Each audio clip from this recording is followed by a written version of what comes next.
Bueno, buenos días. Mi nombre es Alicia Rodríguez. Soy integrante del equipo responsable de la Unidad Curricular de Psicología Social. Me corresponde a mí compartir con ustedes este módulo 4, denominado Psicología Comunitaria Latinoamericana. Vamos a empezar diciendo que luego de haber hecho un recorrido por las principales corrientes teóricas que dieron origen y que se desarrollaron durante buena parte del siglo XX en torno a la psicología social, este módulo particularmente va a introducir algunas perspectivas, inicia, digamos, ¿no?, dentro de la unidad curricular, la introducción de algunas perspectivas de lo que podríamos llamar una psicología social crítica, que han tenido una fuerte influencia en América Latina. Hoy vamos a estar viendo la psicología comunitaria latinoamericana, luego vamos a ver la psicología social que se ha desarrollado en el Río de la Plata, a punto de partida de Enrique Pichon-Rivière, más adelante vamos a ver el institucionalismo. Todas ellas, entonces, perspectivas que han incidido y que han influido muchísimo en la psicología social que se desarrolla actualmente en nuestro país y que se ha desarrollado en nuestro país a lo largo, digamos, de la corta historia de la psicología aquí. A ver, vamos a compartir pantalla, así comparto con ustedes una presentación. Vamos a ponerle el modo de pantalla completa. Perfecto. Estamos hablando de una psicología comunitaria latinoamericana. ¿Qué estaba pasando en América Latina? Ahora vamos a ver por qué y en qué se diferencia de otras psicologías comunitarias, particularmente de la que le da origen en Estados Unidos. Pero, ¿qué era lo que estaba pasando en América Latina en los años 60, 70, 80, que es el periodo, es el momento en el que tiene origen esta perspectiva de la psicología social? Ya algo el profesor Robert Pérez introdujo cuando trabajamos el tema socioconstruccionismo, algunos eventos en el mundo que estaban aconteciendo, que de alguna manera nos conectan también con qué era lo que estaba pasando en América Latina. Por un lado, estábamos en una América Latina sumamente convulsionada, por distintas razones.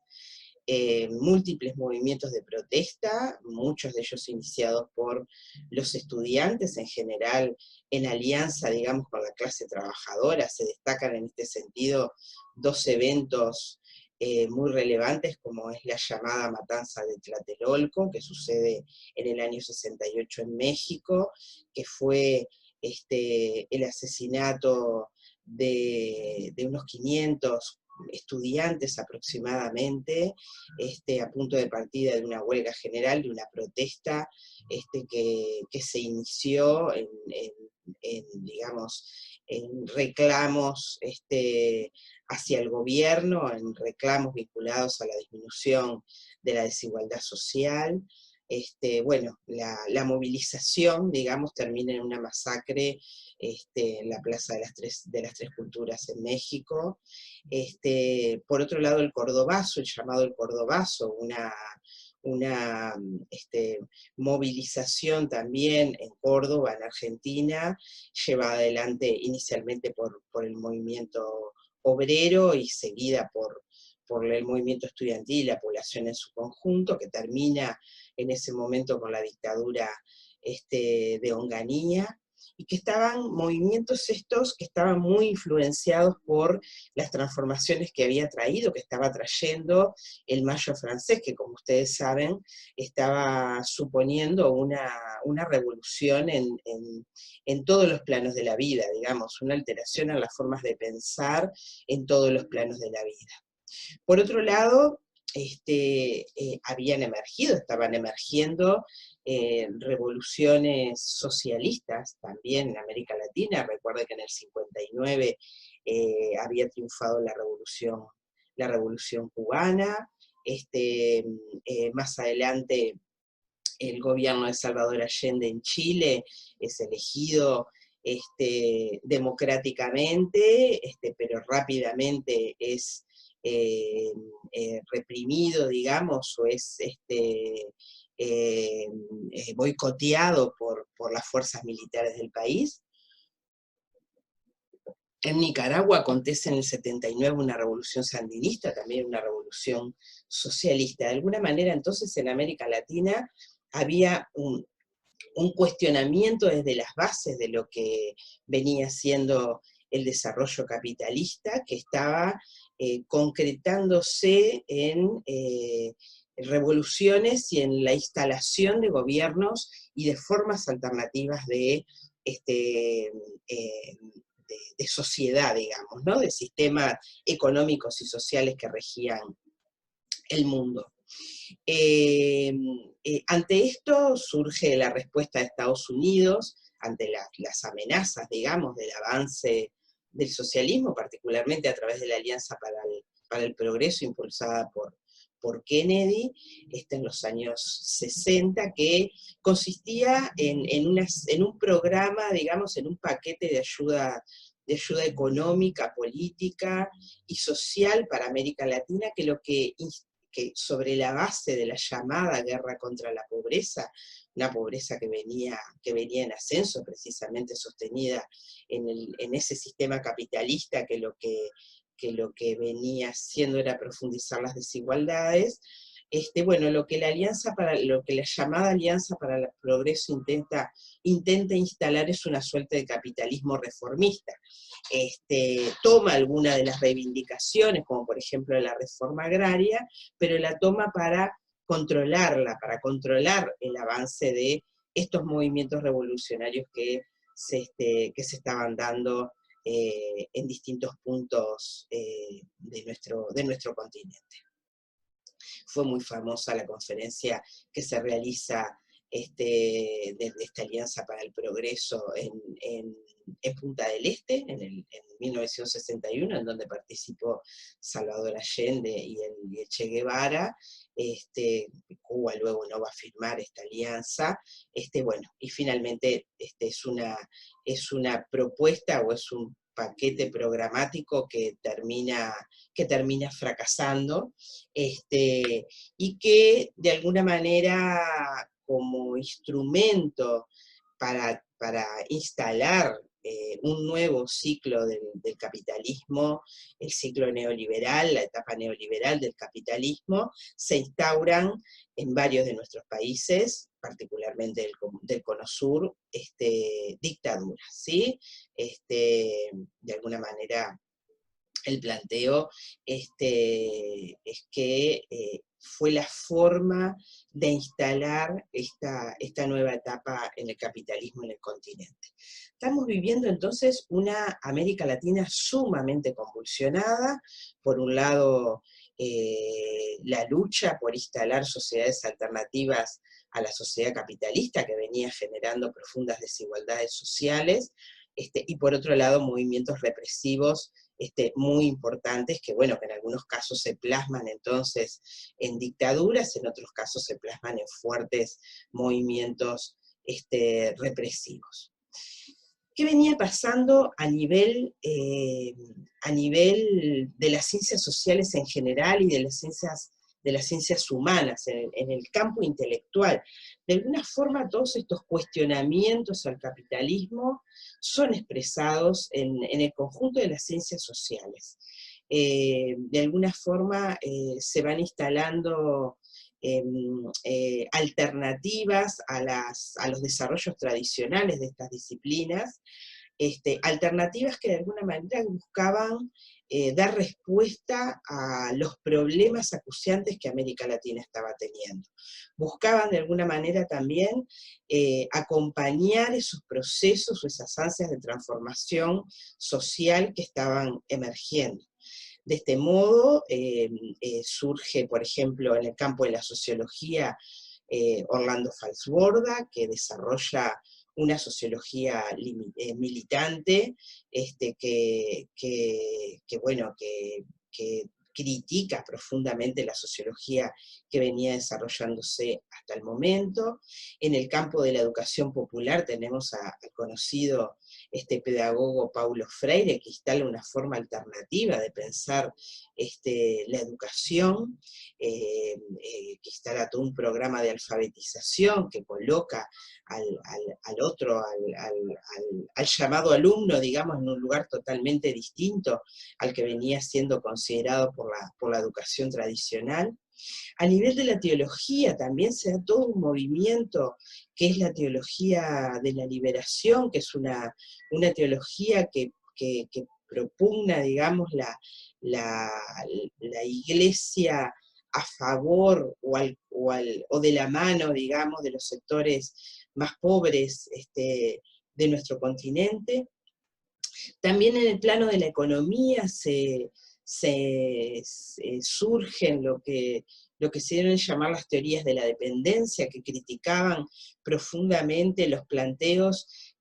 que decían o que propugnaban que lo que le pasaba a América Latina era que estaba en un lugar de subdesarrollo y que lo que debía hacer era avanzar hacia el capitalismo. Las teorías de la dependencia, de alguna manera, lo que plantean es que América Latina estaba en un lugar de subdesarrollo, pero porque eso era funcional a los países desarrollados, a los países centrales en términos del desarrollo de la economía, y que pensar que el camino era el avance hacia el capitalismo no era pensar, o era pensar en un debilitamiento de las democracias, digamos, ¿no? Entonces, de alguna manera nos encontramos con todo un campo intelectual en donde coincide claramente una intelectualidad ideologizada y comprometida con los sectores populares, pero sobre todo también críticas al eurocentrismo, es decir, críticas a que las teorías que explicaran los fenómenos que estaban aconteciendo en América Latina fueran teorías que se originaran en otras latitudes del mundo, particularmente en Europa, y se trasladaran a América Latina para intentar entender lo que estaba pasando. Hay una crítica profunda a este eurocentrismo. Entonces, es en este marco que emerge la psicología comunitaria, en un marco además en donde la psicología social no era ajena a estos movimientos de toda la intelectualidad o de la intelectualidad que se estaban dando en las ciencias sociales en el continente. Recuerden ustedes que estamos hablando de los momentos en que la psicología social hegemónica entra en crisis, que la psicología social psicológica de alguna manera, que como recordarán, una psicología social centrada paradojalmente en el individuo, una psicología social pretendidamente neutral, ahistórica, cuyos métodos sustantivos eran los métodos experimentalistas, una psicología social psicológica entonces que entra en crisis a propósito de las profundas críticas que recibe, básicamente por no poder responder en América Latina particularmente a los problemas acuciantes que se estaban dando. Recuerden que el socioconstruccionismo surge como una crítica a la psicología social tradicional, digamos, a la psicología social de corte positivista que se venía desarrollando hasta ese momento, y que las críticas eran críticas sobre todo epistemológicas, metodológicas, e incluso éticas. En América Latina particularmente las críticas son éticas y son políticas, en términos de que lo que se planteaba era que las teorías y las metodologías vigentes en la psicología social no estaban dando respuesta a los problemas estructurales y a las profundas desigualdades sociales que iban en aumento. De alguna forma, entonces, la psicología comunitaria, podríamos decir que es una de las expresiones de las psicologías sociales críticas que tienen lugar en América Latina. Hubo una psicología, y hay una psicología política, una psicología de la liberación, luego esto va a tener expresión también en el Río de la Plata. Una psicología social crítica que en esos momentos tenía una influencia muy importante del marxismo. Ignacio Martín Baró fue un salvadoreño, un cura salvadoreño, que es asesinado en plena guerra civil en El Salvador en el año 89, y que fue un psicólogo social que tuvo unos desarrollos bien interesantes, como decíamos, basados en la teoría marxista, que de alguna manera planteaba que lo que determinaba la cultura, básicamente, la ideología, lo que llama la superestructura, digamos, era la estructura, la estructura socioeconómica, que en estos momentos entonces, una estructura socioeconómica capitalista que caracterizada por determinadas relaciones de producción, que eran determinantes entonces de otros planos de la vida, de expresión de la vida. En este sentido, la ideología, la noción de ideología, es planteada como aquello que de alguna forma encubre las relaciones de poder. En la medida que encubre las relaciones de poder, somete a los sectores trabajadores, a los sectores, a la clase trabajadora, y lo que compete a la psicología, dicho en forma muy, muy sintética y muy simplista, según Ignacio Martín Baró, lo que compete a la psicología, lo que compete a la psicología social es concientizar, desideologizar, va a decir Maritza Montero luego, acerca de por qué las cosas son como son, digamos, por qué la pobreza en América Latina, concientizar entonces a las clases trabajadoras, a los sectores más empobrecidos de la población, para poder generar cambios. Estas fueron entonces las condiciones de emergencia de la psicología comunitaria en América Latina. Fíjense, por ejemplo, esta definición,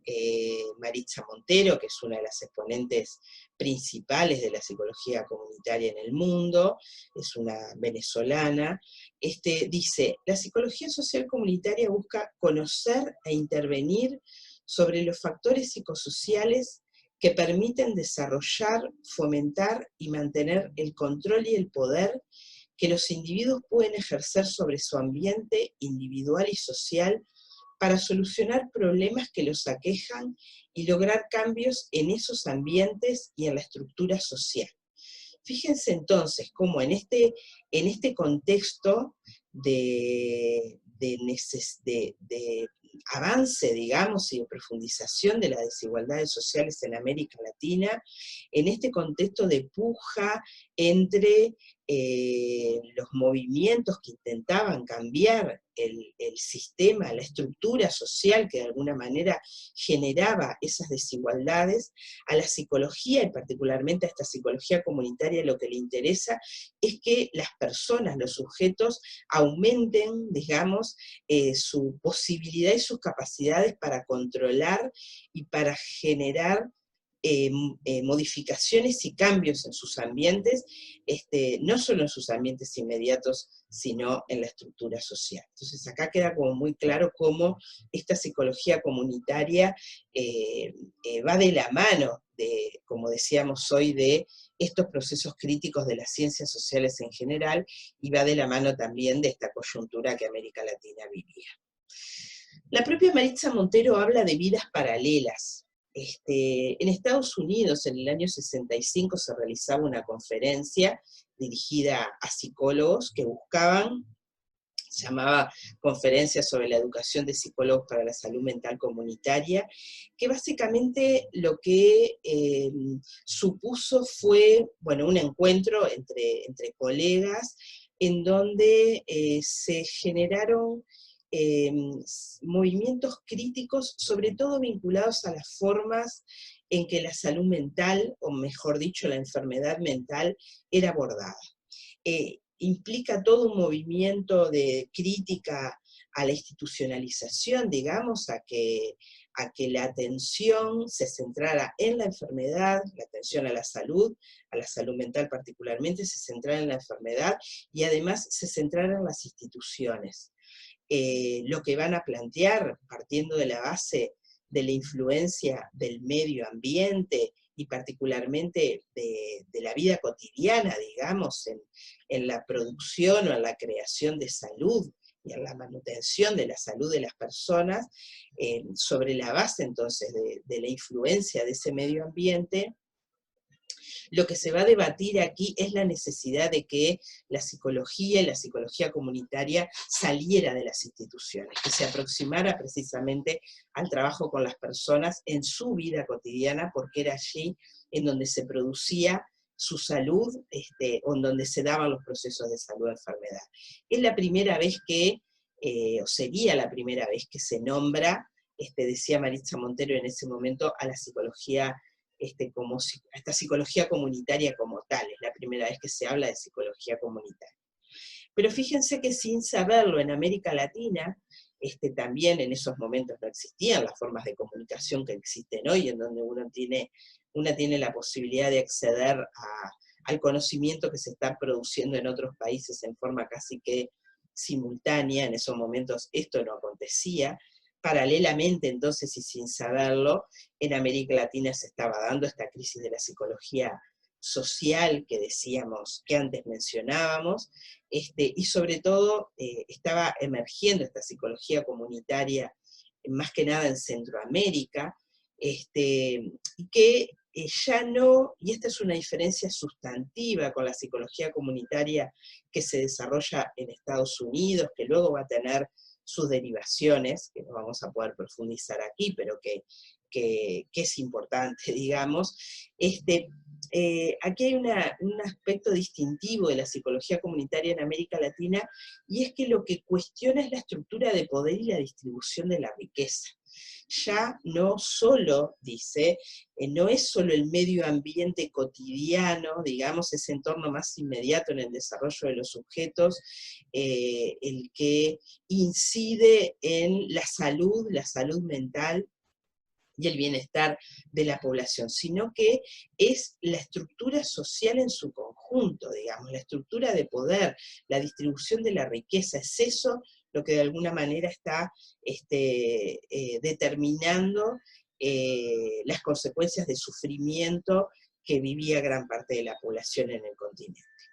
Pero también, y sin saberlo otra vez, sin ningún tipo de conexión, estaba aconteciendo los desarrollos de la psicología social en el Río de la Plata, que vamos a ver en el próximo módulo, de la mano de su fundador, Enrique Pillon Rivière. Y particularmente, en el 97 más o menos, a ver, no. En el 97 más o menos conocimos a Maritza Montero, ella estuvo acá en Uruguay, y en ese momento ella hablaba de estas vidas paralelas entre Estados Unidos y América Latina, y cuando le contamos los desarrollos de la psicología en nuestro país, ella decía, bueno, habría que sumar a estas vidas paralelas entonces a Uruguay.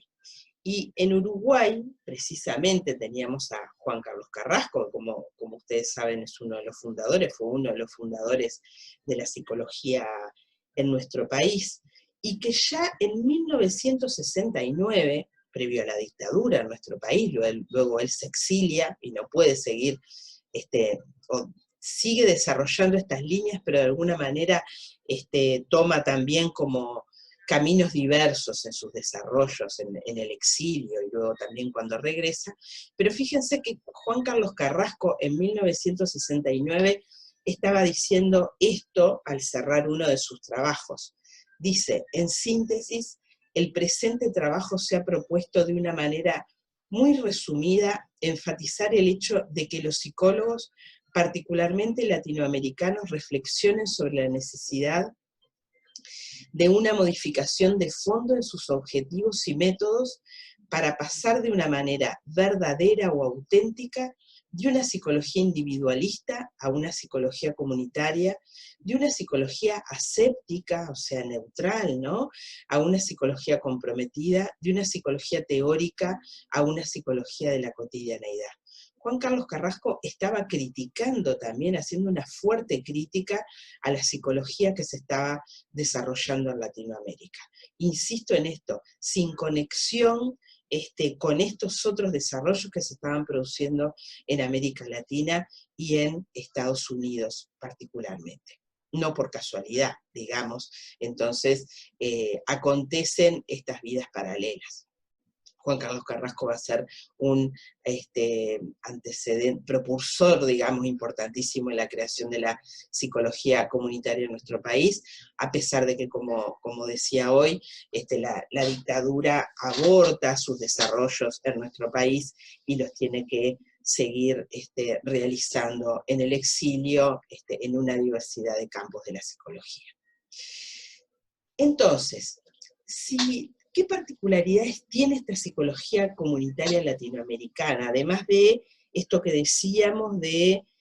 preocuparse o plantear particularmente que los sufrimientos y el malestar psicosocial que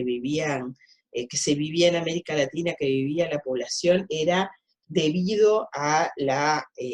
estructura social, socioeconómica capitalista. ¿Cuál es la particularidad en el desarrollo de esta psicología comunitaria? Uno podría decir, si uno ve en uno de los capítulos que ustedes tienen recomendados en un libro de Maritza Montero, van a ver un cuadro que va planteando las etapas en el desarrollo teórico y metodológico y epistemológico de la psicología social comunitaria en América Latina, y uno lo que va viendo es esta característica de recursividad. ¿Qué queremos decir con esto? Que de alguna forma la psicología comunitaria jerarquiza la acción, o sea, jerarquiza la acción en términos de, jerarquiza la importancia de intentar transformar la realidad. Entonces, jerarquizó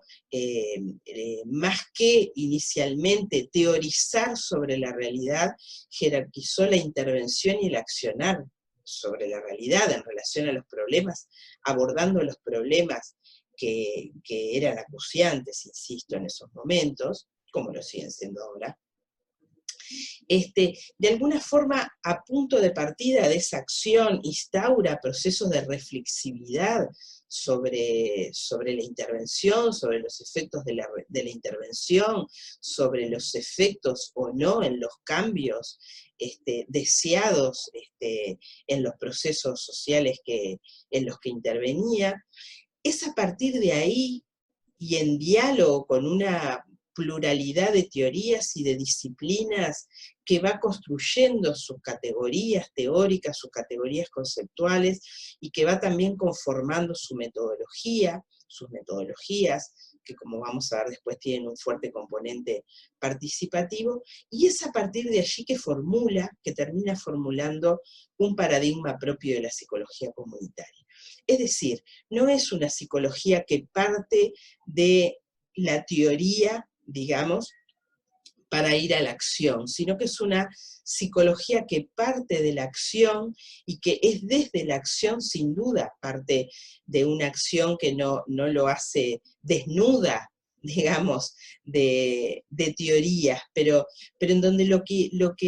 interesa ahí no es un movimiento de aplicación de esas teorías para comprender la realidad, sino que lo que interesa es un movimiento de intervención que intente, de intervención no de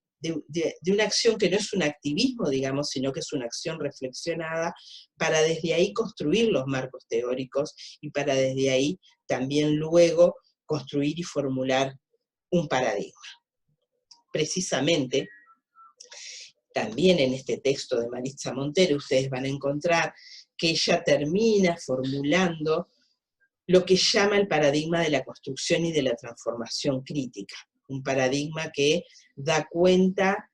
claramente de cuál es el enfoque, cuál es el posicionamiento de la psicología comunitaria en relación a su concepción de sujeto, su concepción de realidad y su concepción de construcción de conocimiento. Este paradigma tiene 5 dimensiones, 3 de estas dimensiones, la dimensión ontológica, o sea, la que nos habla de su concepción de sujeto y de realidad, la dimensión epistemológica, que nos habla de la concepción de conocimiento, y la dimensión metodológica, que nos habla acerca de cómo se concibe esa producción de conocimiento, que son 3 dimensiones, podríamos decir, tradicionales y presentes siempre en cualquier paradigma científico. A estas 3 dimensiones agrega 2 dimensiones más, una dimensión ética y una dimensión política, que ella va a decir siempre están presentes en los paradigmas científicos, pero muchas veces están negadas. La mayoría de las veces no están reconocidas como dimensiones presentes, digamos, ¿no? Piensen ustedes en los paradigmas, como ya hemos visto, que propugnan la neutralidad, digamos, ¿no? De alguna manera habla de una dimensión política a punto de partida de la negación del involucramiento de los investigadores con la realidad, pero es una dimensión política, es un posicionamiento político.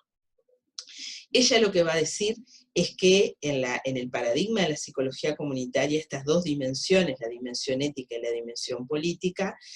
son dimensiones tan importantes como las otras, que deben ubicarse en un mismo nivel de jerarquía, digamos, junto con las otras 3 dimensiones. Y que estas dimensiones son interdependientes, unas no pueden ser pensadas sin la otra. ¿Cuáles son los aspectos sustantivos de la dimensión ontológica de la psicología comunitaria? Bueno, por un lado, la idea de que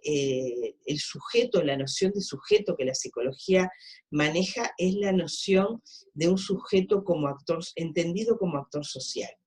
Un sujeto activo, un sujeto constructor de realidad, tanto a partir de sus discursos como de sus acciones, es decir, a través de el lenguaje. Acá hay una influencia, una fuerte influencia, como ustedes verán, del socioconstruccionismo, tanto a través del lenguaje, de los significados que el sujeto atribuye a su mundo, a sí mismo, en el mundo, a la realidad, la construye. Al construir esos significados, al nombrar esa realidad, construye la realidad, y también la construye al accionar en ella, al intentar transformarla, al intentar cambiarla. Dice Maritza Montero, la realidad es inherente a los sujetos que la construyen cada día,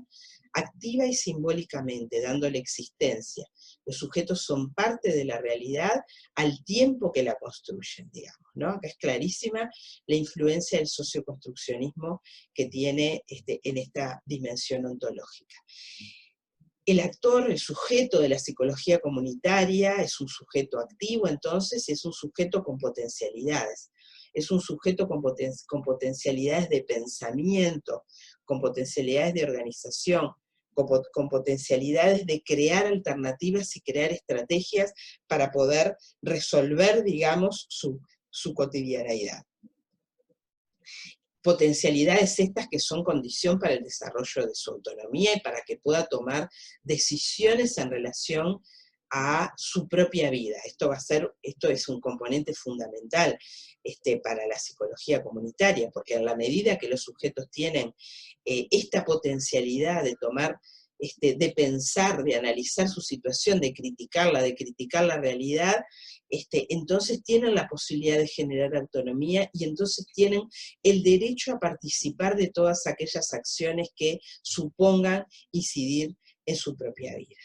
Un sujeto empírico no es un sujeto universal, no es un sujeto abstracto, no es un sujeto en relación al cual se puedan establecer generalizaciones, digamos, a punto de partida de las investigaciones, sino que es un sujeto singular, un sujeto situado, vamos a ver luego también, ¿no? Capaz, entonces, de, como decíamos, de discernimiento crítico y de autonomía. Una dimensión epistemológica vinculada a la producción o a la concepción acerca de el carácter del conocimiento y la producción de conocimiento y que tiene que ver o está relacionada también como cómo se concibe esa relación sujeto-objeto que ha sido propia, digamos, del conocimiento científico. Maritza Montero va a decir que en la psicología comunitaria la producción de conocimiento tiene una naturaleza monista. Tiene una naturaleza monista porque hablamos de dos sujetos, hablamos de un sujeto cognoscente, dice ella, o de dos sujetos cognoscentes, el que se ubica en un determinado momento desde una posición como agente externo, lo llama ella, como investigador, como profesional, y de un sujeto que está involucrado en la situación que se investiga o en la que se interviene, que también es un sujeto cognoscente, y que ambos sujetos entran en una relación dialógica, porque ambos sujetos son portadores de saber, son portadores de conocimiento. Y es a punto de partida de esa relación dialógica, entonces, que se produce conocimiento, digamos, ¿no? Es un conocimiento o una relación, digamos, de naturaleza monista porque ambos sujetos forman parte de la misma esfera, aunque no están indiferenciados para la psicología comunitaria. Es en esa relación dialógica, entonces, en donde el conocimiento se produce. No hay un conocimiento más importante que el otro para la psicología comunitaria. Ambos conocimientos tienen validez, el conocimiento científico, el conocimiento académico y el conocimiento popular. Pero también involucra, dice Maritza Montero, lo que llama la analéctica. La analéctica supone incluir más allá de la dialéctica, digamos, ¿no? El planteo de la dialéctica, de que el conocimiento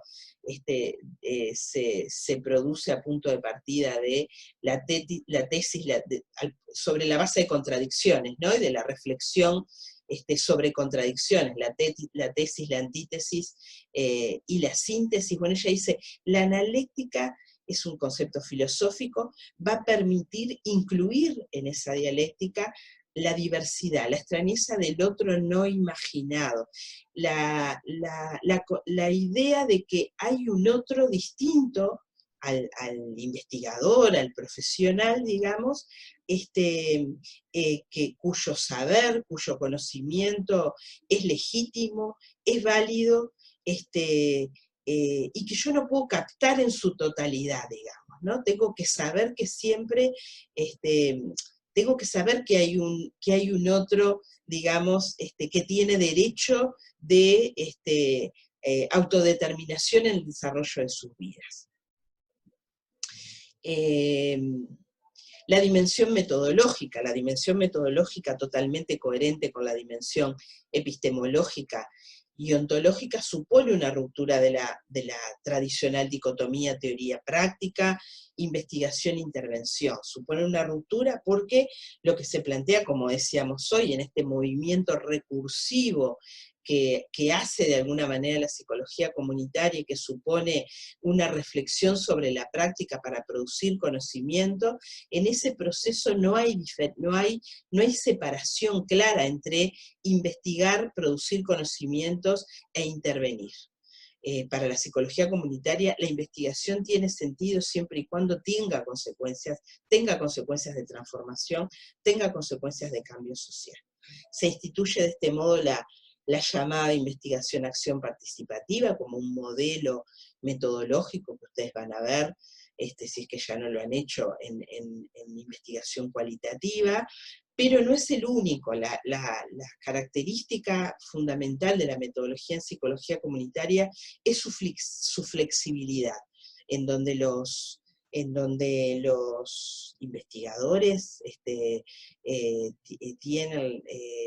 digamos, la posibilidad de crear incluso la metodología. Eh, Supone obviamente un carácter colectivo en los procesos de investigación, en donde importan las múltiples voces que se ponen en juego, la pluralidad de voces, de opiniones, de sentires, de vivencias, de formas de experimentar el mundo, digamos, ¿no? Dice Esther Wiesenfeld, que es otra psicología comunitaria venezolana, la teoría no se selecciona previamente a fin de ser comprobada, sino que se desarrolla a partir de las reflexiones de la comunidad sobre sí misma. Acá está clara otra vez esta recursividad y reflexividad que caracteriza a la psicología comunitaria latinoamericana. La dimensión ética supone esta concepción de un otro que, dice Basilachis, que es una argentina, una investigadora argentina, dice, bueno, la relación entre los seres, entre los investigadores y los sujetos de la investigación, de alguna manera debe de soportarse, debe sustentarse en la idea de una igualdad esencial y de una diferencia existencial, o sea, somos iguales en términos de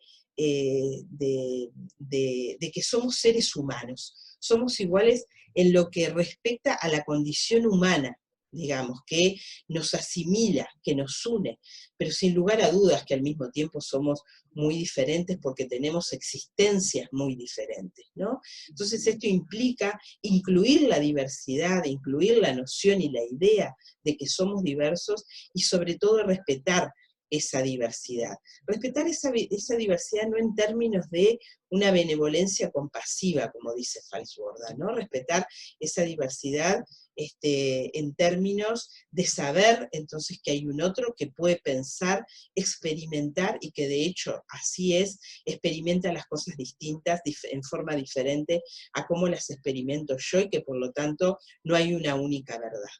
Entonces, sobre esa base, el otro tiene derecho a participar en la toma de decisiones sobre los asuntos que le conciernen, sobre los asuntos de su vida, y esto tiene una consecuencia también fundamental desde el punto de vista ético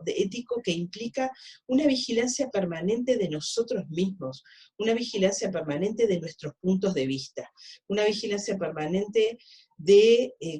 cómo nosotros, de las categorías teóricas que construimos, de cómo muchas veces esas categorías teóricas lo que hacen es cosificar al otro, estigmatizarlo. Pensemos, por ejemplo, en las categorías psicopatológicas, ¿no? Que de alguna manera cosifican al otro, tienen el riesgo al menos de cosificar al otro, y una vigilancia también de nuestros posicionamientos en términos de, bueno, la responsabilidad por las acciones, digamos, ¿no? Cómo nos hacemos cargo de la intervención que desarrollamos y de las consecuencias y de los efectos de la intervención sobre la base de que opera muchas veces una relación de poder, una relación asimétrica, en donde nuestra sociedad, en la medida en que el conocimiento científico, el conocimiento académico, está instaurado como un conocimiento jerarquizado, es muy, muy, muy tenue la línea en que puede acontecer que en la relación con los otros establezcamos relaciones de poder y de dominación. Entonces, bueno, cómo también nuestra posición, nuestro lugar, se convierte en objeto de vigilancia permanente en relación a qué tipo de vínculo establecemos con los otros. Finalmente, también desde esta perspectiva ética, Maritza Montero va a plantear de que si reconocemos que el otro tiene un saber legitimado y si reconocemos que el otro ha tenido una participación en el proceso de producción de conocimientos, entonces nos debiéramos plantear la coautoría de los productos de esos conocimientos, la coautoría de los trabajos que publicamos en la producción de estos conocimientos. Esto es un planteo muy interesante, digamos que daría para profundizarlo mucho más, pero que no nos da el tiempo ahora. Y finalmente, entonces, una dimensión política que lo que se va a plantear como central es ¿para qué investigamos? ¿Para qué intereses investigamos? ¿Qué investigamos?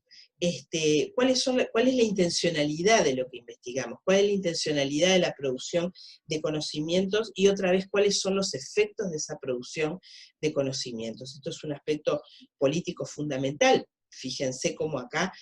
claramente se plantea la no neutralidad de la ciencia, la no neutralidad de la investigación, la convicción de que la investigación sirve, digamos, a determinados intereses. Por otro lado, también se plantea como la importancia de socializar el conocimiento, de socializar un saber que muchas veces está monopolizado por las clases dominantes. Es fundamental que todos nosotros manejemos información acerca de los diversos planos de nuestra vida cotidiana, pensemos la pandemia ahora, por ejemplo, la importancia de que manejemos el conocimiento científico, un conocimiento científico traducido, digamos, en relación al comportamiento de un virus, para poder, sobre la base de nuestras propias consideraciones, digamos, tomar nuestras decisiones acerca de cómo cuidarnos y cómo cuidar a otros. Bueno, entonces, merecemos conocer sobre nuestras condiciones vitales para poder cuidarnos, defender nuestros intereses, ¿no? Bueno, y esto también que venimos diciendo, cómo este posicionamiento político supone la importancia de la participación de los sujetos en todos los planos de la vida, particularmente en aquellos que tienen que ver con el interés público y colectivo, de alguna manera, ¿no? Bien, este es el paradigma que ha definido, que sostiene a la psicología comunitaria, que sostiene su posicionamiento, que sostiene su enfoque. Para terminar, yo quiero dejar planteados algunos desafíos en los escenarios actuales, en el mundo actual en el que vivimos, que los planteamos en uno de los artículos que recomendamos en la bibliografía, y que tiene que ver o que parten de alguna manera como de un análisis acerca de, bueno, las condiciones, muchas de las condiciones que dieron origen a la psicología comunitaria en América Latina, hoy se mantiene, podríamos decir. La desigualdad se mantiene más allá de que el capitalismo ha cambiado sus formas, pero hoy por hoy, en ese momento, al menos había, digamos, habían planteadas la alternativa o el horizonte de posibilidad de un cambio estructural, digamos, de un sistema socioeconómico alternativo. Hoy por hoy eso no existe como tal, al menos, no existe desde una perspectiva totalizante, desde un sistema socioeconómico alternativo en forma totalizante. El capitalismo ha imperado, ha cambiado sus formas, las desigualdades sociales se profundizan, esta pandemia muestra cómo esta situación nos toma o toma a muchos países, quizás no tanto al nuestro, pero a muchísimos países con una atención, un sistema de salud mercantilizado, que hace que entonces una salud pública debilitada, que hace que entonces no pueda responder o no logre responder suficientemente a esta situación de pandemia. Entonces, ¿cómo hay una situación de desigualdad y de injusticia social básica que se sostiene, que por lo tanto fundamenta la vigencia de la psicología comunitaria, pero cómo al mismo tiempo hay una realidad que ha cambiado también y que junto con estos cambios sociales, digamos, se ha producido algo que a mí me preocupa mucho particularmente, que es la captura de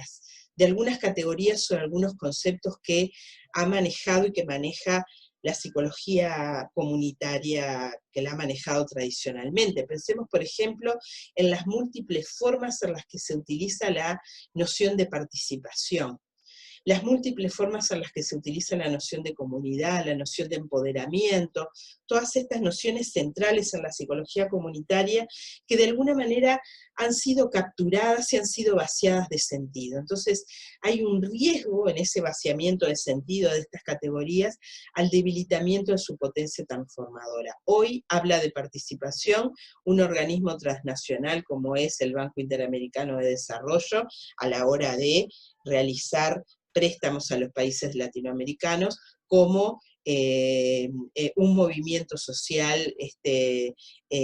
pretende cambios sociales profundos,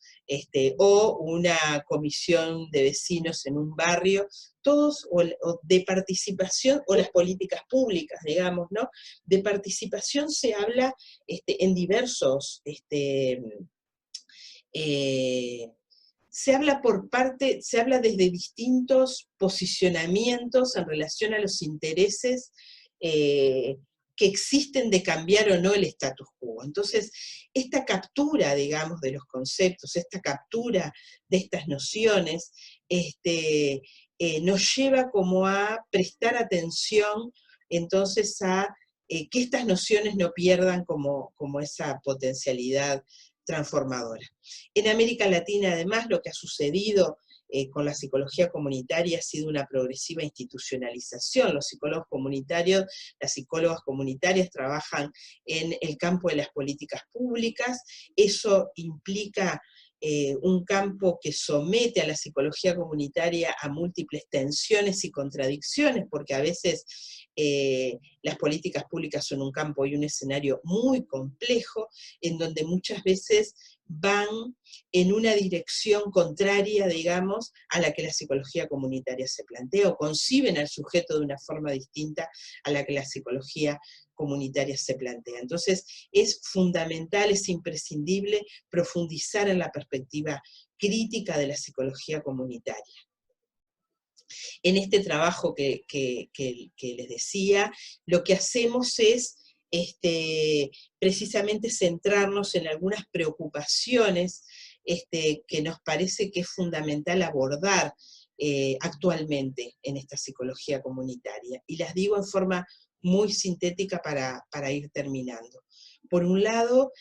la idea de que hay un sujeto sujetado, digamos, tanto por el capitalismo como por las políticas sociales, hay un sujeto anhelado por la psicología social comunitaria, que es el sujeto que decíamos hoy cuando describíamos la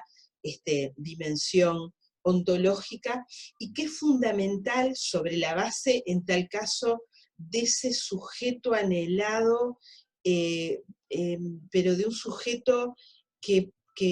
pasa a ser parte de ese horizonte ético de la psicología comunitaria, no de un sujeto abstracto, el poder concebir que las personas con las que nosotros trabajamos son sujetos singulares, situados, y además poder concebirlos como sujetos colectivos, lo cual implica de alguna manera abordar las tensiones entre ese sujeto anhelado por la psicología comunitaria, ese sujeto producido por el capitalismo, que es frecuentemente contradictorio al de la psicología comunitaria, un sujeto anómico, individualista, consumista, digamos, ¿no? Atrapado muchas veces en la producción propiamente subjetiva del capitalismo, un sujeto de las políticas sociales focalizadas que muchas veces es cosificado, que es estigmatizado. Marisela Montenegro habla de la construcción de otredades a punto de partida de las políticas sociales, y bueno, cómo nosotros cuando trabajamos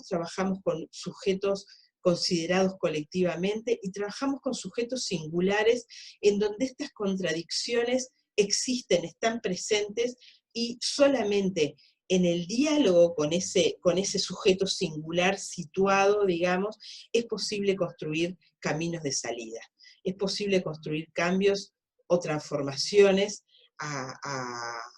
las situaciones de sufrimiento y desigualdad que se viven. Es solamente desde ahí, digamos, no desde categorías preconcebidas o categorías abstractas. Por otro lado, la noción de comunidad es una noción central en psicología comunitaria y es fundamental poder también cuestionarnos qué estamos queriendo decir cuando decimos comunidad. Hoy por hoy, una de las afirmaciones más frecuentes en los discursos vinculados a la pandemia es: de esta situación salimos todos juntos. Y cómo muchas veces este salimos todos juntos nos ubica en la idea o en la ilusión de una comunidad que está unificada, que homogénea, que somos todos lo mismo, que estamos todos en el mismo barco, que vamos a salir todos juntos, y cómo muchas veces esto lo que hace es negar la diversidad,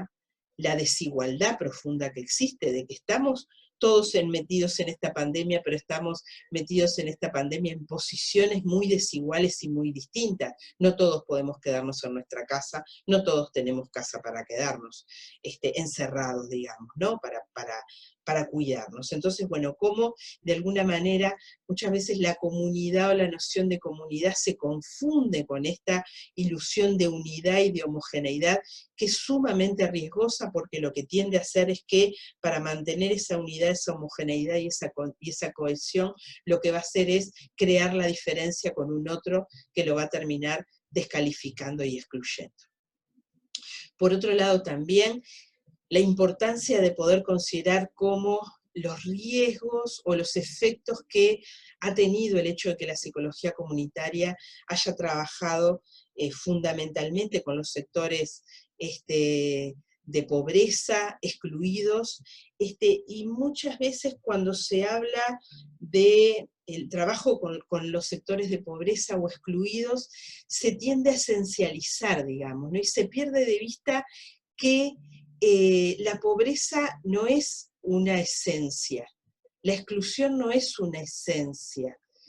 No se trata de hablar del pobre o del excluido, se trata de hablar de la pobreza como producción social, de la pobreza y de la exclusión como el carácter que tiene el lazo social o el vínculo social propio de estas sociedades capitalistas. Si hablamos de pobreza, debemos hablar de riqueza, debemos hablar de cuáles son los procesos que producen esa pobreza, que producen esa exclusión, que producen un sufrimiento, que es un sufrimiento, como dice Bader Zawaia, que es una autora brasileña, que es un sufrimiento ético-político, porque es un sufrimiento producido socialmente, porque es un sufrimiento y es una pobreza que, insisto, no es esencial a los sujetos, sino que se produce sobre la base de la distribución desigual de la riqueza y de las formas de dominación entonces que operan. Entonces es fundamental poder darnos cuenta que cuando hablamos, o que la psicología comunitaria, digamos, que ha jerarquizado su trabajo con los sectores más vulnerables, simultáneamente trabaje también con, y esté atentas, digamos, a las formas, a cómo se produce la dominación, a cómo se producen estos procesos de exclusión para poder operar también sobre ellos. Y finalmente, y ahora sí con esto termino, tal como decíamos antes, ¿no? Como poder estar atentos, estar atentas a qué llamamos participación. Que tanto en el campo de las políticas públicas, por ejemplo, la participación muchas veces se constituye en una pseudo participación, cuando de lo que se trata es de que se le pide a las personas que colaboren en programas y en proyectos que han sido diseñados por otros, o en que se le plantea a las personas que sobre la base de lo que